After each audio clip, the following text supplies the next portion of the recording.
Assalamualaikum warahmatullahi wabarakatuh.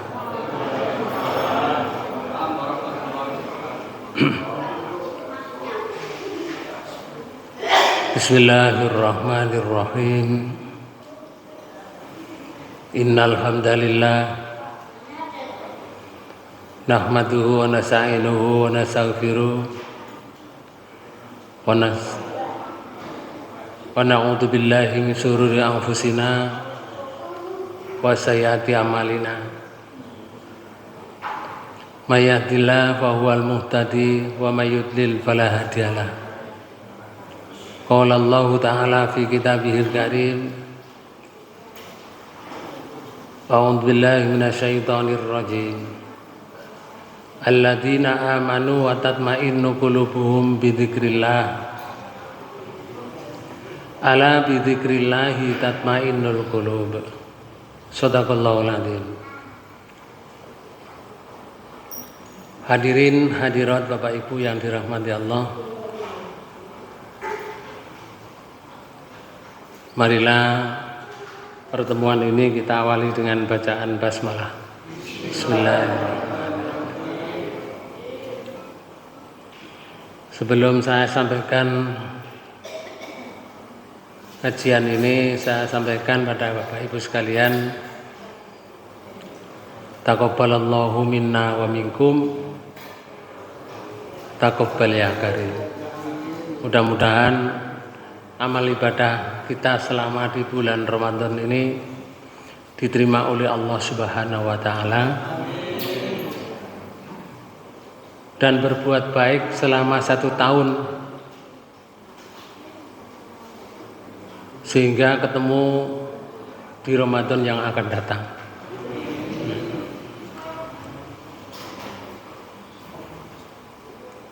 Kemudian yang kedua,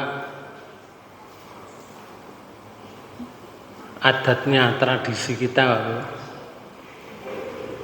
kalau sudah di Ramadan itu tradisinya di daerah kita itu saling memaafkan. Karena itu mohon maaf lahir batin. Bapak Ibu saudara sekalian, itu sebuah tradisi ya. Tapi memaafkan itu tidak hanya di bulan Syawal saja. Kapan ketemu, yaitu kita berpisah, saling memaafkan. Saya akan bicara tentang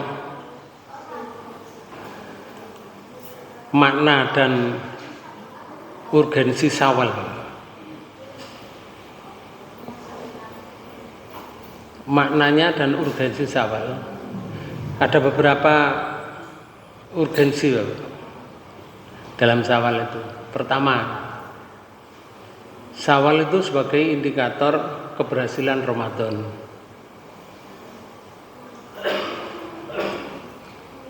Indikator.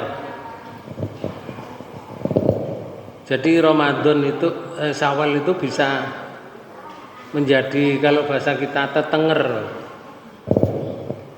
kepada kita semuanya. Berhasil tidak puasa Ramadan itu?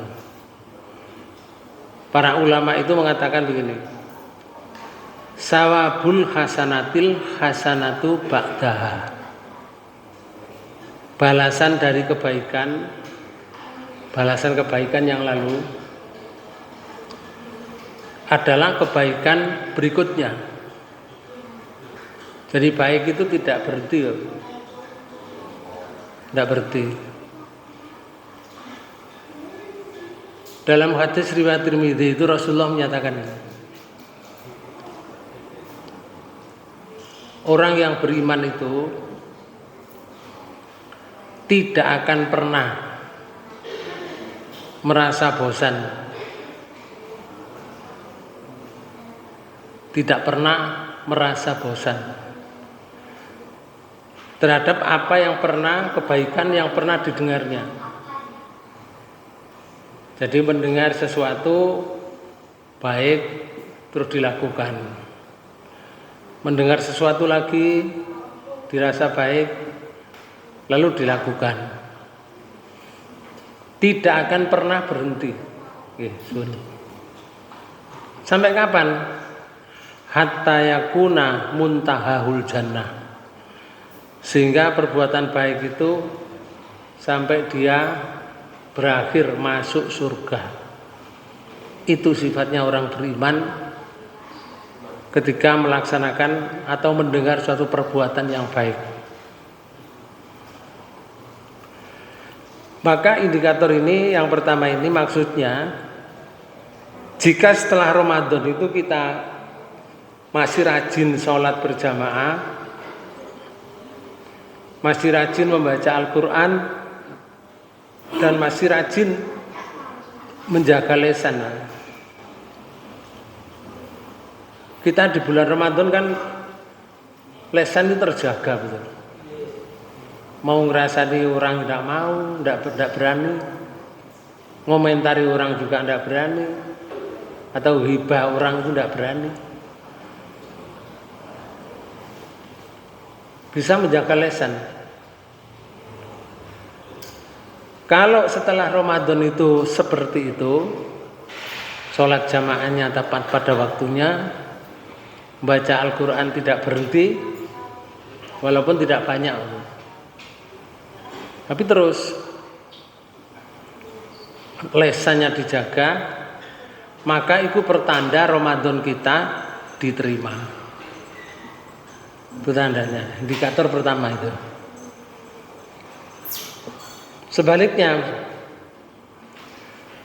jika setelah Ramadan itu kembali lalai seperti sebelum Ramadan, orang itu mengumbar lesannya untuk berbicara tanpa difilter, Bapak. Ngajinya rasa-rasen, sholat jamaah sudah pedot, maka kita patut khawatir, jangan-jangan di bulan Ramadan yang lalu amalan kita tidak diterima.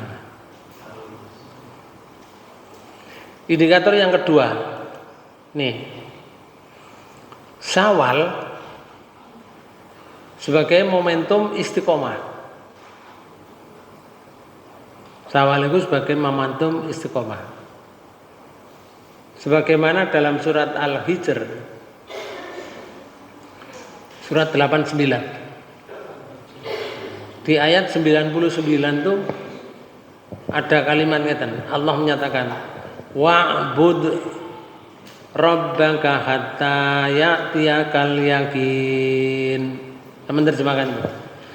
Dan sembahlah Tuhanmu sampai datang kepadamu kepastian kematian. Nah ini Bang, menyembah Allah itu menurut ayat ini tidak boleh pedot. Sampai kapan? Sampai datang kematian pada kita. Sampai datang kematian. Jadi ibadah itu tidak pernah putus. Ini namanya istiqomah. Namanya istiqomah. Ayat ini memberikan penegasan bahwa tidak pernah berhenti ibadah, tidak berhenti di bulan Ramadan. Syawal itu mengajarkan kepada kita untuk istiqomah sepanjang hayat, sepanjang hidup. Kalau sekarang ini Ramadan sudah selesai, di bulan Ramadan seperti itu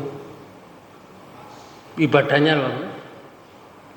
Mulai pagi membaca Quran, sore membaca Quran lagi, selesai membaca Quran, ada kajian menjelang berbuka. Setelah itu sholat maghrib, sedikit sebentar lagi sholat isya, masih ditambah lagi sholat tarawih. Setelah sholat tarawih masih membaca Al-Quran, luar biasa di bulan Ramadan. Dan itu bisa. Mengapa di luar bulan Ramadan tidak bisa? Itu ada tanda tanya pada kita. Enggak, ada apa gitu lah. Apa wis pedhot ngoten ta kira-kira. Jadi ibadahnya kalau kayak musiman lah Bu. Kayak musim Ramadan ibadahnya sungguh-sungguh. Setelah Ramadan wis ibadahnya gak patek sungguh. Nah ini yang patut dipertanyakan di bulan Syawal ini. Kemudian indikator yang ketiga, Syawal sebagai bulan sosial, bulan rekonsiliasi, bulan rekonsiliasi. Tradisi halal bihalal itu berkembang di kalangan masyarakat adalah bentuk nyata dari ajaran Islam tentang silaturahim. Tentang silaturahim. Ono sing menyebut silaturahmi. Nggih. Tapi silaturahim ini tulisannya silaturahim ya jadul. Kalau silaturahim itu menyambung persaudaraan. Nek silaturahim itu perut apa? Rahim itu. Kasih sayang rahim. Kemudian di situ saling memaafkan satu sama lain, lalu memperkuat ukhuwah, persaudaraan. Itu di bulan Syawal, bulan sosial dan bulan rekonsiliasi. Dalam konteks ini, Syawal itu menjadi sarana memperbaiki hubungan sosial yang sempat terenggang. Makanya pemerintah juga perhatian kepada kita semua. Sadurunge Syawal iku prei, marine Syawal juga diberi libur yang kerja itu. Itu tujuannya supaya memperbaiki hubungan sosial, ngelencer ke sana kemari untuk menyambung silaturahim yang sempat renggang. Sudah lama tidak ketemu, akhirnya bisa ketemu.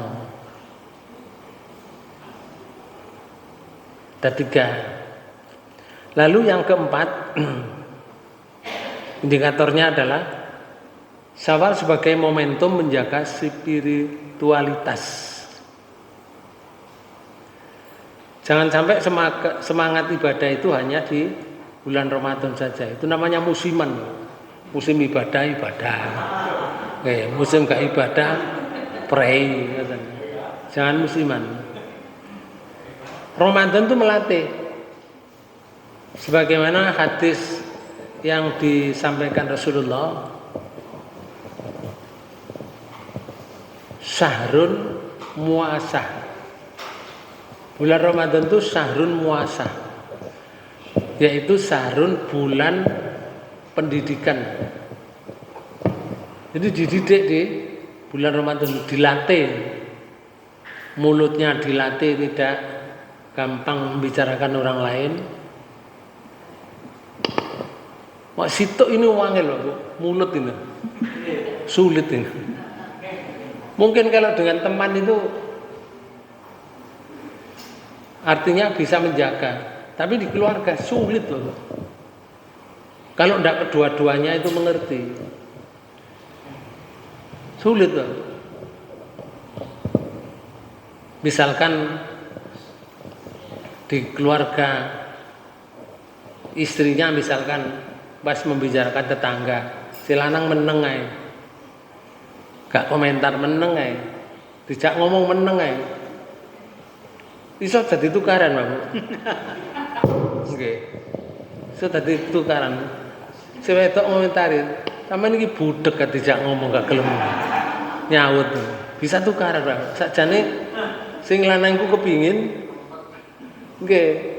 menjaga mulutnya, menjaga lisan. Tapi kadang-kadang yang satu ini tidak mengerti gitu. Golek dipedhot ya rame, wis ngrasani tangga. Wis gak diwawu kok. Gak diwawu tambah susah maneh tambahan. Oke. turu gak iso enak, enggak. Kalau pindah tidur gak iso turu yoan. Soalnya gap. Menjaga lisan itu sulit, kecuali orang yang benar-benar paham. Makanya ano hadis niku riwayat Tirmidzi. Min husnil islamil mar'i, dan sebaik-baik Islamnya seseorang itu tarkuhu ma la ya'nihi. Orang itu mampu meninggalkan ma la ya'nihi, sesuatu yang tidak berguna. Bisa diterima. Meninggalkan sesuatu yang tidak berguna, yaitu orang yang Islamnya baik. Islamnya baik. Bisa nggak kira-kira tengok-tengok ngono, gak ngomong belas sak jam ngono? Ono kancane, Pak Bu. Bisa nggak tengok-tengok sak jam gak ngomong belas, baru ngomong sak jam jan. Itu pun yang dibicarakan yang penting saja, yang perlu. Nggak ada, Pak Bu. Kecuali orang yang bisa menjaga lesannya. Dan mereka yang sudah menjaga lesannya nggak ada suudon, masih tunggu-tunggu gak ngomong ngono, nggak ada suudon, nggak ngarani kancane ngoten. Mau soal ayo tunggu-tunggu sampai sak jam ngomong pisan ya gak iso ngomong mbek wong ku ya gak ada ngomong ngoten. Mboten ada ngomong. Itu namanya orang yang bisa menjaga lesan. Sesuatu yang tidak perlu, ngobrol ke sana kemari yang nggak perlu, apalagi ada hubungannya dengan manusia. Dia bisa meninggalkan, yaitu Islamnya baik. Orang itu Islamnya baik. Di Ramadan itu bulan melatih, karena hanya 1 bulan. Nah, hidup kita ini 12 bulan. Yang 11 bulan itu, yang 1 bulan dilatih di bulan Ramadan, yang 11 bulan praktek. Makanya Syawal itu bulan menguji, kita diuji. Bagaimana mari dilatih itu, sekarang ujiannya 11 bulan yang akan datang. Orang-orang yang benar bertakwa kepada Allah, bukan yang rajin hanya di Ramadan, tetapi yang konsisten setelah Ramadan. Jadi tetap ayo, tetap. Kalau di Ramadan sholatnya tahajud diganti sore, karena itu pendapat Umar bin Khattab. Sajane tahajud itu kan malam, ya. Diganti sore, itu pendapatnya Umar bin Khattab. Rasulullah itu sholat malam di bulan Ramadan itu tengah malam. Terus ada sahabat, Pak Bu, ngikuti. Rasulullah tidak mencegah, dibiarkan saja. Nah, setelah selesai Rasulullah pulang, orang-orang itu ngandani kancane, wih, Rasulullah mambengi sholat aku melok berjamaah dengan Rasulullah. Wah, tersebar. Besok tuh akeh wong ya, Bu. Rasulullah ngikut sholat diikuti oleh mereka. Ya gak dicegah oleh Rasulullah. Tambah tersebar. Besoknya lagi tambah banyak di masjid itu. Akhirnya Rasulullah tidak keluar. Nah, mereka yang nunggu itu, Pak Bu, yang nunggu sampai subuh.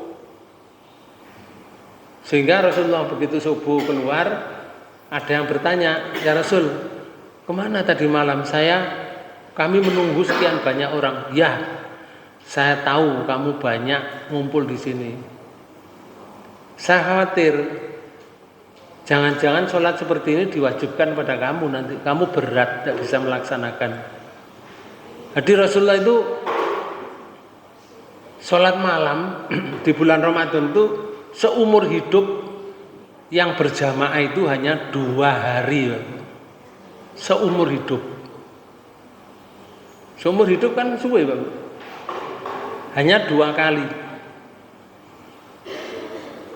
Nah, ketika zaman Rasulullah sudah tidak ada, sudah wafat beliau. Ketika zaman Umar bin Khattab, wong ngumpul waktu hari Ramadan itu. Akhirnya sahabat lain disuruh ngimami, terus berjamaah itu. Salat Isya itu, dia mari salat Isya. Nah, itu namanya waktunya disorekan. Ya sudah masuk malam, Bang. Namanya malam itu mari Isya itu malam. Jadi sudah masuk malam, sore terus sholat berjamaah tahajud itu. Loh, mengapa kok disebut sholat tarawih? Karena pelaksanaannya sholat itu, Pak Bu, ya sampai sekarang sebetulnya. Pelaksanaannya sholat itu setelah 2 rakaat pegel, leren, dijadi sikil, ngomong-ngomongan sama kancane, ngoten lho. Terus sholat maneh 2 rakaat. Mari 2 rakaat pegel, lek nang ngene Mekah Pak Bu, tawaf. Mari tawaf. Mari ngono terus sholat maneh 2 rakaat. Sampai 11 rakaat. Nah, orang melihat itu maka menyebut sholat di malam Ramadan itu modelnya sholat taraweh. Taraweh itu artinya pelan-pelan, santai-santai. Santai-santai itu leren, rong rakaat leren. Kalau dhewe misalkan melakukan di malam hari ini, misalkan 2 rakaat leren setengah jam, terus 2 rakaat mana? Boleh enggak? Boleh, sama saja. Itu sebutannya tarawih. Jadi niatnya tetap sholat tahajud. Ayatnya Pak Bu, di surat 73 panjenengan pirsa ini. Surat 73. Di mulai ayat 1. Ya ayyuhal muzammil, niki lho. Ayat 1. Hai orang yang berselimut. Nah, tidur ini berarti. Qumil laila illa qalila. Bangunlah untuk sholat di malam hari. Iki lho perintahnya. Sholat malam. Illa qalila. Kecuali sedikit daripadanya. Nah, ini santai. Sedikit itu ya kakek. Santai. Sholatnya lu santai. Kapan waktunya sedikit itu? Nisfahu awingkus minhu qalila. Yaitu seperduanya. Seperdua itu jam 12 bengi. Terus? Atau kurangilah dari seperdua itu sedikit. Ya kira-kira setengah 12 ya. Dikurangi ya. Setengah 12 atau pukul 11 dikurangi sedikit. Ayat 4, auzid alaihi waratilil qur'ana tartila. Atau lebih dari seperdua itu. Nah, lebih dari pukul 12. Ini perintah dari langit tuh. Lalu mari sholat. Terus ya Allah ngeten. Dan bacalah Al-Quran itu dengan perlahan-lahan. Jadi maca Quran itu tartil, perlahan-lahan. Ada orang baca Quran itu gak jelas. Ada. Ada. Nah itu gak melok Quran. Maca Quran itu mesti tartil. Tabarakalladzi biyadihil mulku wa huwa ala kulli syai'in qadir. Padahal itu jenenge tartil.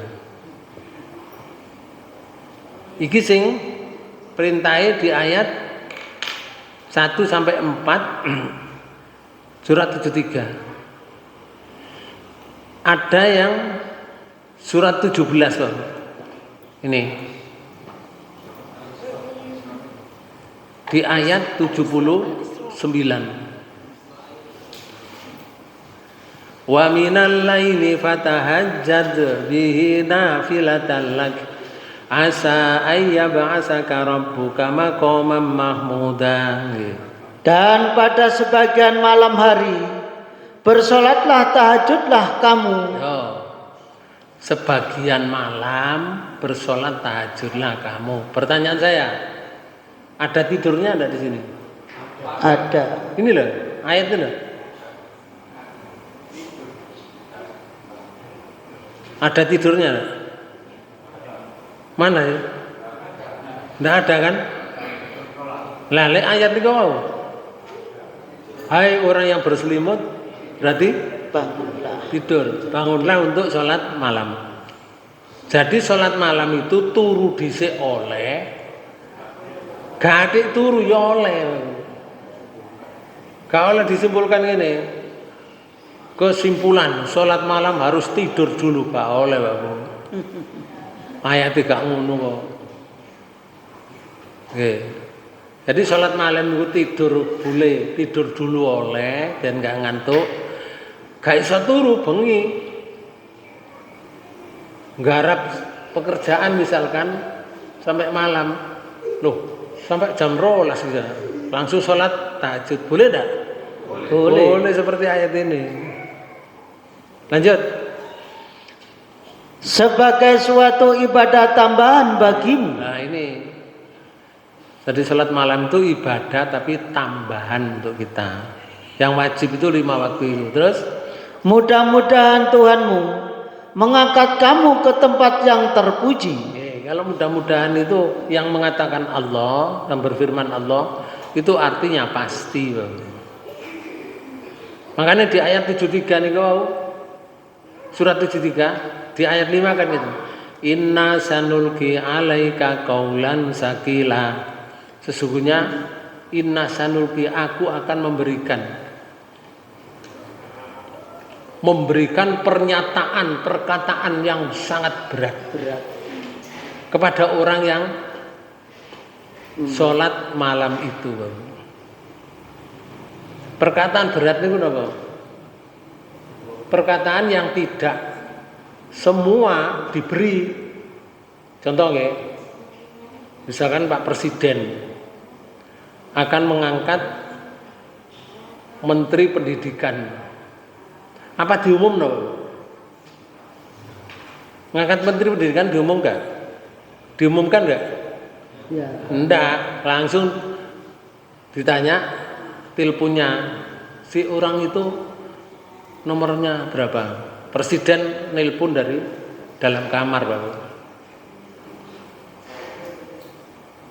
Setelah ditanya dari saking sinten, aku presiden. Loh, nggih wonten kersa Pak Presiden. Menesuk mrene wonten. Datang ke saya ke istana. Datang ke istana itu sudah dijemput Pak. Sampai di sana tepat waktunya terus dikandani karo presiden ini. Kamu saya angkat menjadi pembantu saya ngurusi urusan pendidikan di negara ini. Itu namanya perkataan yang berat Pak Bu, kalau sesama manusia. Tapi hanya diberikan kepada orang yang sholat malam saja. Nah Allah memberikan perkataan berat kepada orang yang sholat malam.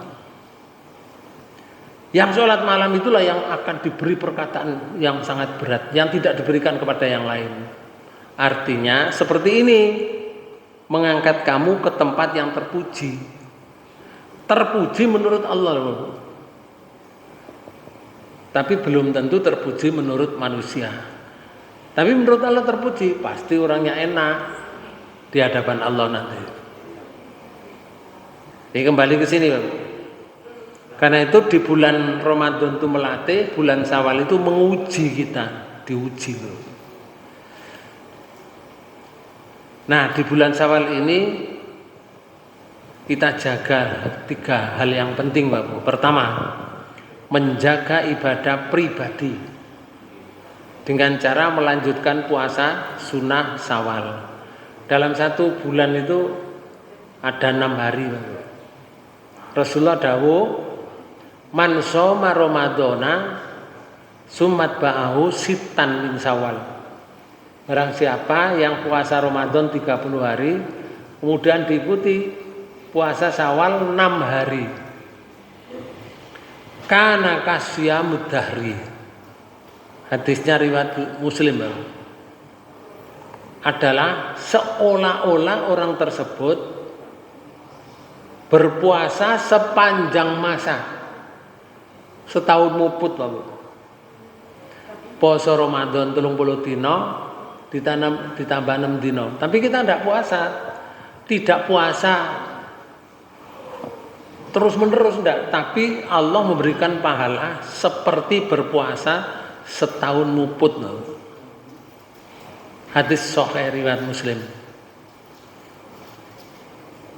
Kita jaga ibadah pribadi, terus istiqomah berjamaah dan memperbaiki atau memperbanyak zikir dan tilawah.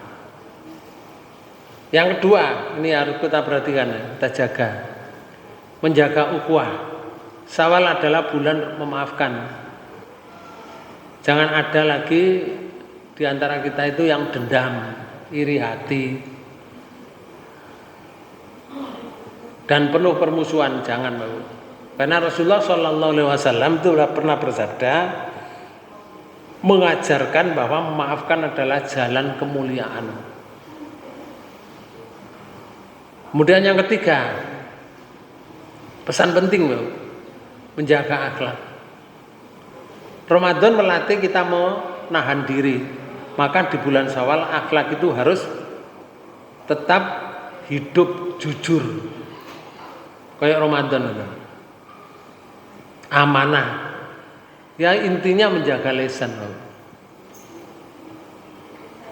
Lalu saya bicara ini, tradisi halal bihalal itu.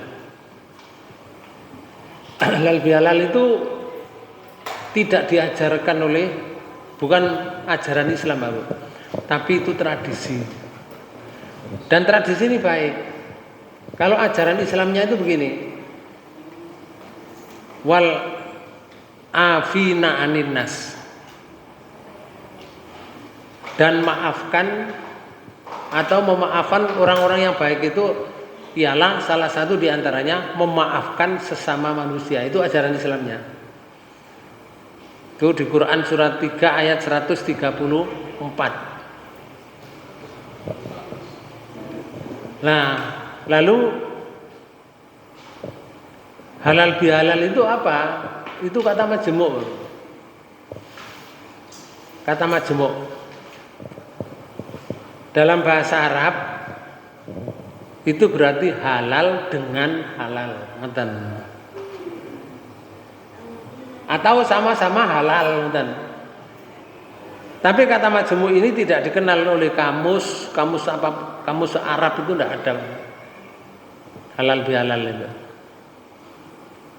Nah, masyarakat Arab di Mekah dan di Madinah justru biasa mendengar para jamaah haji Indonesia itu dengan keterbatasan bahasa, ya. Kan gak iso ngomong bahasa Arab. Nek kate tuku halal, kono jawab halal. Jadi kalau mau ngicipin halal, sing kono jawab halal, ngoten. Artinya boleh. Karena keterbatasan bahasa ini. Ketika bertransaksi di pasar-pasar itu, karena bukan bahasa kita, bahasa Indonesia, orang Indonesia tidak ngerti bahasa Arab. Nah, lalu halal bihalal di Indonesia ini asal mulanya begini. Tradisi halal bihalal itu mula-mula dirintis oleh KGPAA. Napa KGPAA itu? Kanjeng Gusti Pangeran Adipati Arya Mangkunegara I. Jenenge wong koyo ngene. Ya. KGPAA. Kanjeng Gusti Pangeran Adipati Arya Mangkunegara. Beliau ini lahir pada tanggal 8 April tahun 1725. Suwi saiki wis tahun 2000. Nggih. Kemudian dia terkenal, beliau ini terkenal dengan sebutan Pangeran Sambernyawa. Ini yang sejarah ya. Pangeran Sambernyawa. Nah, Pangeran Sambernyawa atau KGPA ini untuk menghemat waktu, menghemat tenaga, menghemat pikiran dan biaya. Maka setelah Idul Fitri itu diadakan pertemuan dengan raja, punggawa, raja dan masyarakat biasa. Para prajurit semua serentak di balai istana itu. Apa yang dilakukan? Semua punggawa atau prajurit dengan tertib melakukan sungkem terhadap raja dan permaisuri. Kan menghemat waktu itu. Ya, menghemat tenaga. Gak ada melayu rono melayu ini ngoten. Oke, sungkeman itu pisan tok nang ngene balai istana itu. Rupanya oleh para organisasi dinilai baik, Pak Bu. Dinilai baik kegiatan itu, tradisi itu. Para organisasi yang ada di Indonesia ini akhirnya mengikuti cara yang demikian itu, ngumpul bareng. Lek jumlah keluarganya misalkan ono 25, Bu. Lek teko nang omahe wong 25 kan yo berat. Tapi lek ngumpul dadi siji, lah itu melok namanya halal bihalal. Melok kegiatan KGPAA tadi. Kanjeng Gusti Pangeran Adipati Arya Mangkunegara I. Namun justru patut dipertanyakan juga kalau itu dilaksanakan dengan baik, tidak bertentangan dengan syariat agama, boleh, Pak Bu. Tapi kalau sudah menyimpang, ini sangat bahaya dalam ketauhidan kita. Contoh ya, ada di daerah di Pulau Jawa ini, rupanya di bagian barat sana, di Solo, Surakarta, Jogja, Syawal itu dijadikan kegiatan namanya grebek. Jenenge grebek Syawal. Nah, grebek Syawal itu modelnya adalah apa? Iring-iringan banyak gitu orang, iring-iringan orang banyak. Dengan adanya makanan yang ditumpuk itu Pak Bu, kayak gunung ngoten. Napa jenenge ini? Nggih, gunungan. Terus dibagi-bagikan royokan itu. Lah sing oleh itu sangat gembira Pak Bu, karena dianggap ini sangat berkah, bego mulai. Lah iki sing gak bener Pak. Jadi kegiatan halal bihalal yang seperti ini yang tidak diperintahkan atau tidak patut Pak Bu dalam Islam. Kalau mereka yang tidak berislam ya biasa-biasa saja, tapi bagi orang Islam Pak Bu bahaya ketauhidannya. Betul. Kacang digo mulai, kacang lanjar go mulai.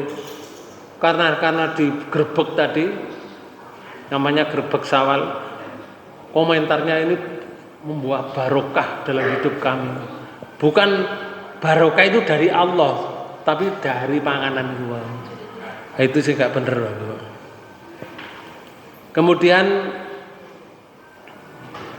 ada ayat di surat 94. Di ayat 7 dan ayat 8 itu Allah menyatakan gini. Fa idza farauta fansab wa ila rabbika farghab. Kami terjemahkan. Maka apabila kamu telah selesai dari sesuatu urusan, kerjakanlah dengan sungguh-sungguh urusan yang lain. Iki Pak Bu.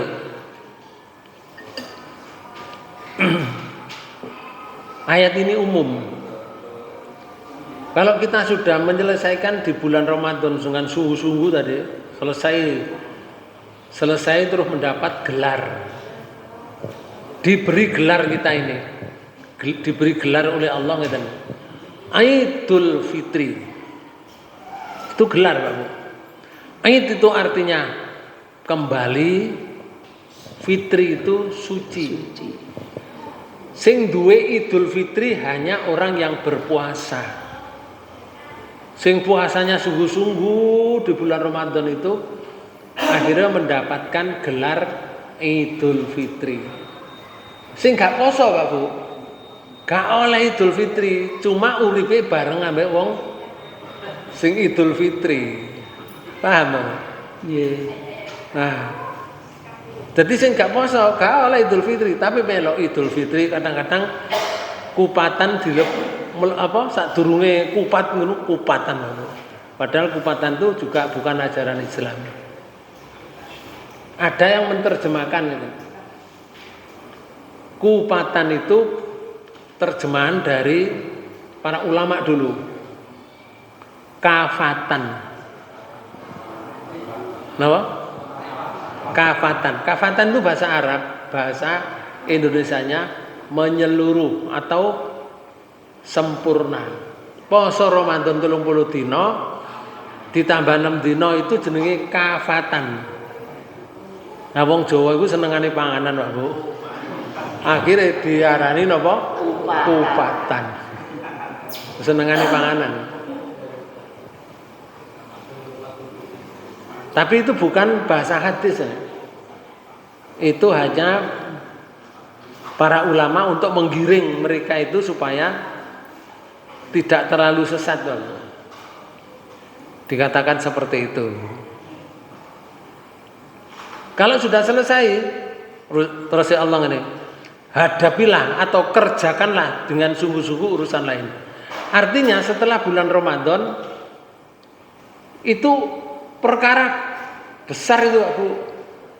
Ujian di setelah bulan Ramadan itu luar biasa.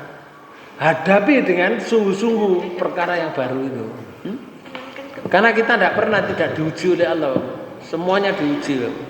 Model ujiannya berbeda.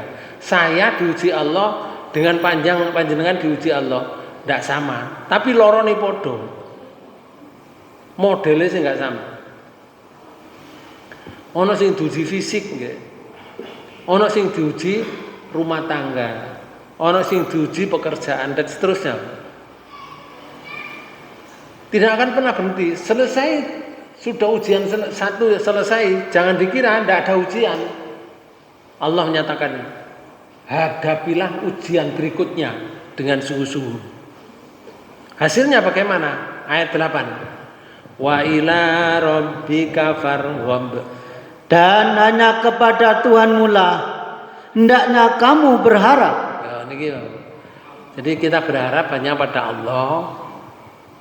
Tapi kita menyelesaikan dengan cara petunjuk Allah, petunjuk Rasul. Hasilnya ya sudah kita serahkan pada Allah. Ini perintah dari langit.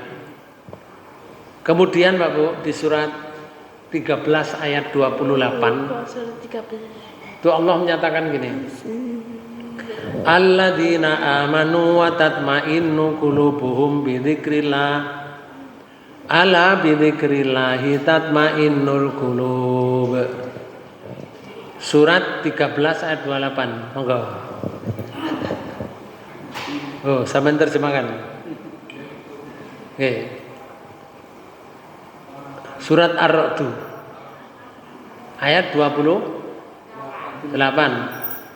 Niki.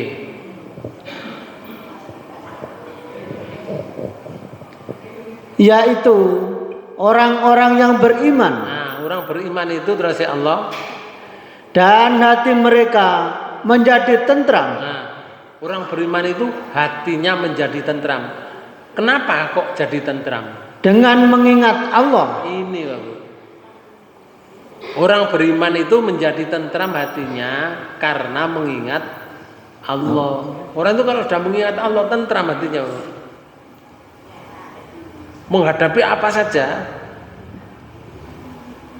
itu tentram, tidak putus asa. Karena mengingat Allah, segala sesuatu yang mentakdirkan untuk Allah. Orang itu kalau sudah zikirnya banyak, itu tentram hatinya. Diulangi oleh Allah ayat ini, Bapak. Ini kira. Ingatlah, hanya dengan mengingat Allah lah hati menjadi tentram. Oh, diulangi satu ayat itu 2 kali, Bapak. Orang beriman itu mengingat Allah, hatinya menjadi tentram.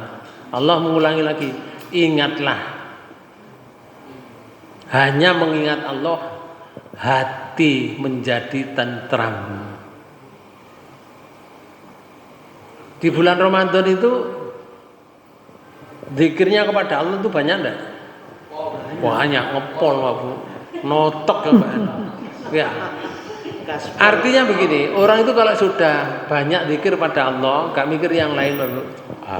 Hatinya menjadi tentram, senang untuk beribadah itu. Hatinya tentram, gak bergejolak. Itu karena mengingat Allah. Sama dengan begini, orang itu kalau mengingat Allah Pak Bu, itu sama dengan begini. Saya beri contoh, ikan yang hidup di air asin Pak, selama 30 tahun. Waktu bendina kuno air asin ini selama 30 tahun. Iwak nih loh. Kalau iwak ikut saiki diserok, wis 30 tahun diserok ini. Terus digoreng. Pertanyaan saya, iwak asin apa mboten asin? Mboten. Wis tahu toh? Nggih. Tahunya Rok. Nggih.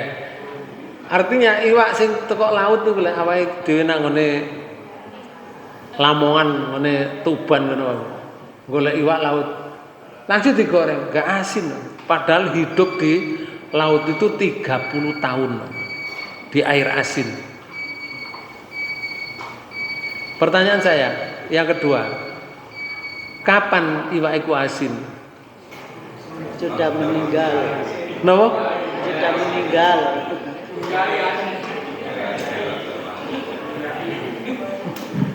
Masa diuyahi Bapak? Ngeten. Iwak iku asin. Bisa asin itu kalau iwake mati. Lek iwake urip diuyahi mboten mati, mboten asin lho. Wong urip nek banyu asin lho, gak asin kok. Baru asin nek iwake mati. Jadi iwak asin iku wis mati, Bapak. Artinya begini, orang itu kalau keimanannya tinggi, zikirnya kepada Allah tinggi, walaupun campur dengan masyarakat Bromocora, ngerti Bromocora?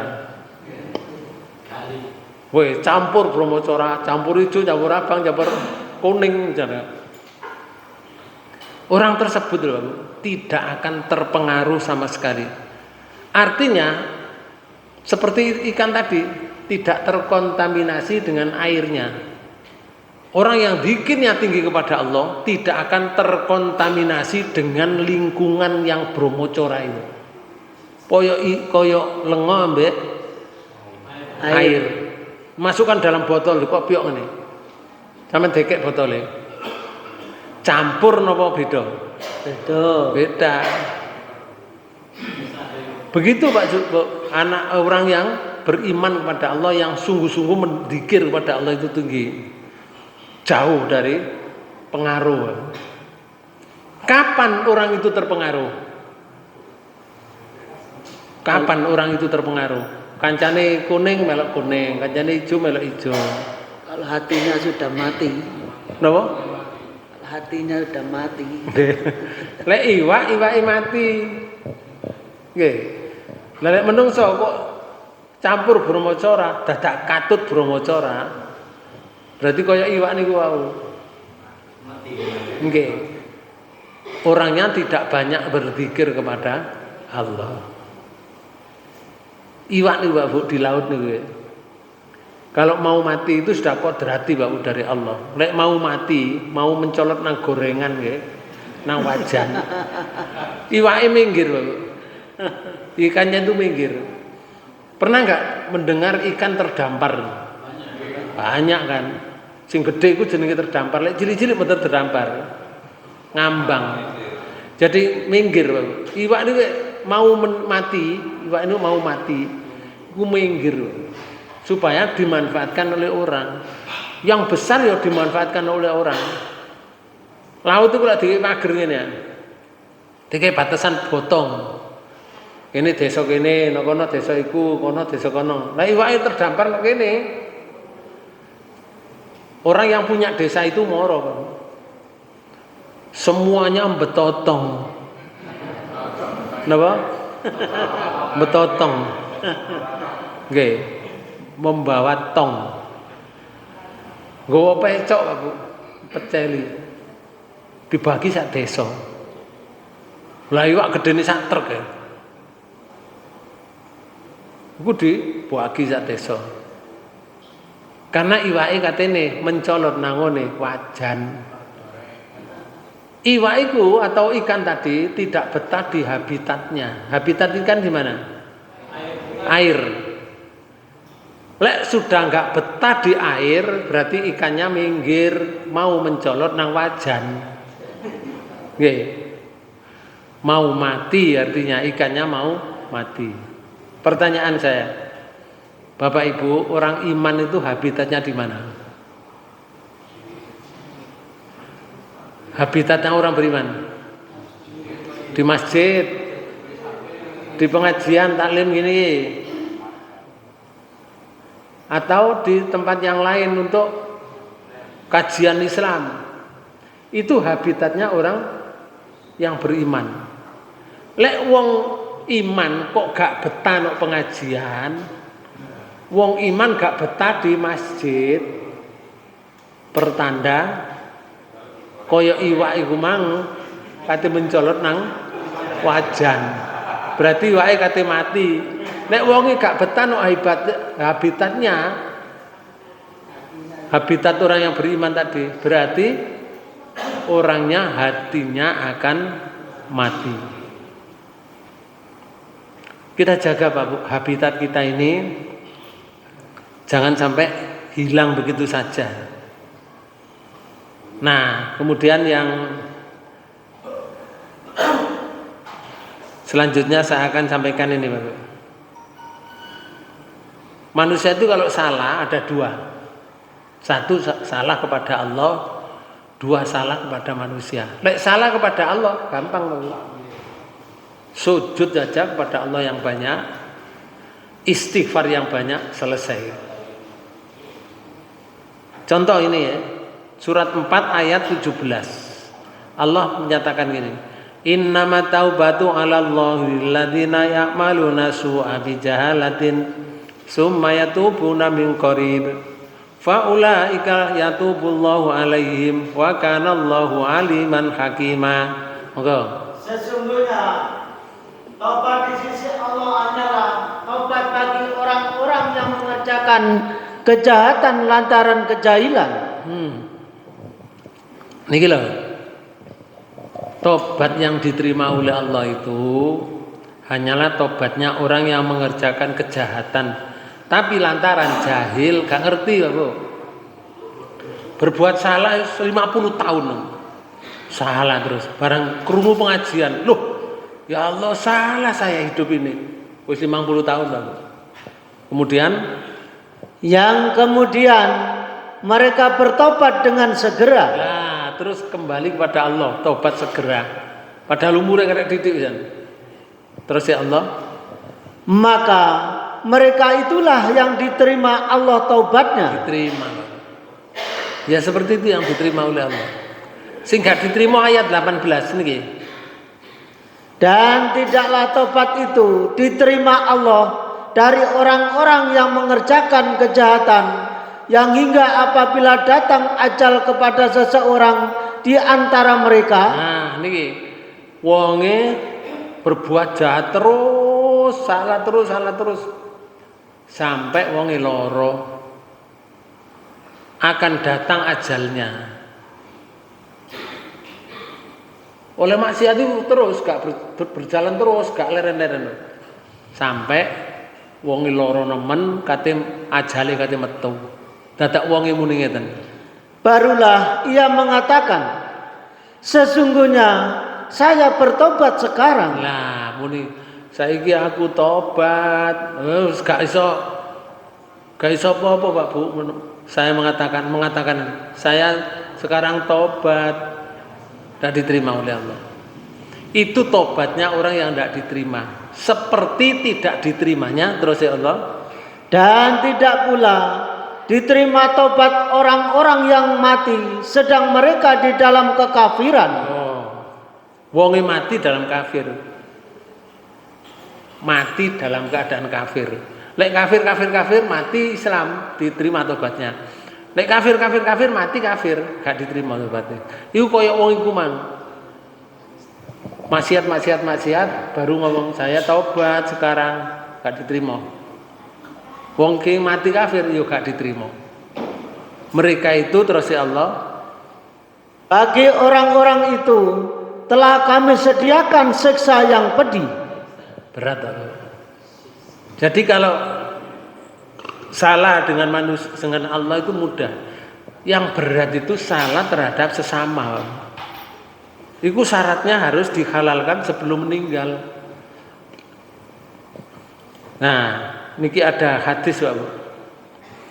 Hadis riwayat Bukhari. Barang siapa yang melakukan kedoliman kepada saudaranya, hendaklah meminta dihalalkan atau dimaafkan darinya. Karena di sana di akhirat itu tidak ada lagi perhitungan dinar dan dirham sebelum kebaikannya diberikan kepada saudaranya. Jika ia tidak punya kebaikan lagi, maka keburukan saudaranya itu akan diambil dan diberikan kepadanya. Jadi tukar. Ada hadis Muslim panjang. Ini saya terjemahkan. Rasulullah pernah menyatakan dengan para sahabat. Rasulullah tanya, "Atadruna mal muflis?" Sahabatku, tahu kamu enggak orang yang muflis itu? Muflis itu orang bangkrut. Jawab mereka, qalu al muflisu fi nama la dirhama wala mata'a. Ya Rasul, orang bangkrut itu ya enggak punya dirham, enggak punya uang, enggak punya perhiasan. Rumahnya terbakar. Kalau punya sawah ya sawahnya enggak panen. Gini ku yang bangkrut ya Rasul. Ayo dhewe lek ditakoni bangkrut tak ngoten nggih jawabannya. Sama kan? Tapi Rasulullah menyatakan ini. Faqala innal muflisa min ummati. Sesungguhnya orang yang bangkrut itu dari umat saya. Yakti yaumal kiamati, datang pada hari kiamat bisolatin dengan membawa amalan salat, wasiyamin dengan membawa amalan puasa, wa zakatin dengan membawa amalan zakat. Wa yakti qad satamahada. Lalu ada orang yang datang, dulu pernah disakiti hatinya Bapak. Minta pengadilan pada Allah. Ada lagi yang datang waqata bahada. Ada orang yang pernah dituduh zina. Wa akala malahada. Ada yang datang lagi pernah dimakan hartanya. Wasafakata mahada. Ada orang yang pernah dibunuh di dunia. Ada enggak orang dibunuh itu? Banyak kan? Minta pengadilan Allah. Terus wadroba ada orang golongan manusia yang pernah dipukul. Rasulullah menyatakan wahada min hasanatihi, hada min hasanatihi, fayuta hada min hasanatihi. Kebaikan sholat, bagian zakat, kebaikan puasa itu diberikan pada mereka beleng kebaikannya. Fa'in faniyat. Maka setelah kebaikan itu habis tek. Bahasa kita itu menjerit orangnya. Ya Allah, habis kebaikan saya. Pahala sholat saya mana, pahala zakat saya mana, pahala puasa mana? Habis lah Bu, kalau sakit itu pernah banyak. minta pengadilan yang maha adil. Fa in faniyat hasanatuhu qabla ayyudama alaihi. Setelah habis, sebelum menuntaskan semua orang yang pernah disakiti itu, ukhidha min khotoyahu, diambil dosa-dosanya orang tersebut, diambil semua dosa, teplok nang iki pelek. Kemudian ukhidha min khotoyahu faturihat alaihi, terus diperintah malaikat ambil mereka, seret mereka. Faturiha alaihi finnar, kemudian mereka itu diseret, dilempar ke neraka oleh malaikat. Hadis riwayat Muslim. Ini karena salah dengan manusia. Makanya kalau kita ada salah, segera minta maaf. Itu gak pada orang saja loh, orang kepada keluarga. Istri pada suami, suami pada istri, sama. Lek istrinya itu salah terus pada suami, gak jaluk maaf, minta maaf, terjadi seperti ini. Begitu juga suami.